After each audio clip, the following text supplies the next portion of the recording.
there's a beautiful story from the history of Al-Andalus, where the Khalifa at the time, he wanted to find someone to marry his daughter.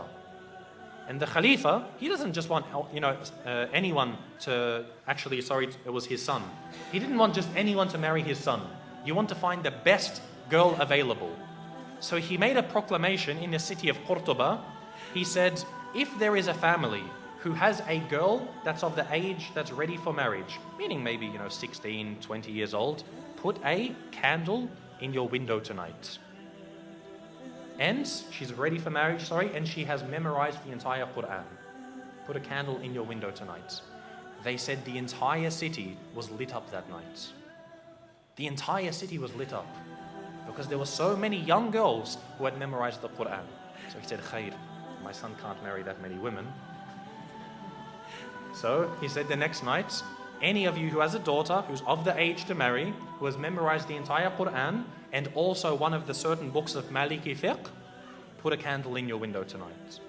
It was said again that night, not as much as the night before, but almost again the whole city was lit up by candles. I would dare to say that if we were to ask about our entire ummah today, to have one girl who's of the age to get married, who has memorized the entire Quran and one of the books of Maliki fiqh, khalas, any book of fiqh, we would not have a single candle in our windows tonight. This shows the state of the ummah. And this is a sign that we see when our women are educated, the ummah is strong. For the men to be educated, khalas, men are always going to be educated. They're always going to be needed. You're always going to need an imam. But the true test for the ummah is when the women are educated. You see today, most of our women, some parts of the world, the women can't even go into the masjids. They won't even have a space for them in the masjids, let alone educating them. You find, khalas, she knows how to cook and clean, perfect, mashallah, this is all we need. No, they must be educated. This is why Andalus, it was seen as a high time for the ummah to know about Islam. No, I'm not saying for her to go to university and study liberal arts and accounting. I'm talking about Islam.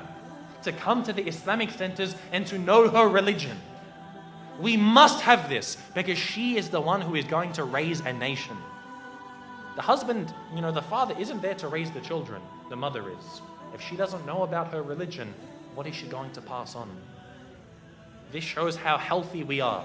And the reality is, in ummah today, we are very sick. The women know nothing about Islam and our men are very uneducated. So we have to turn this around.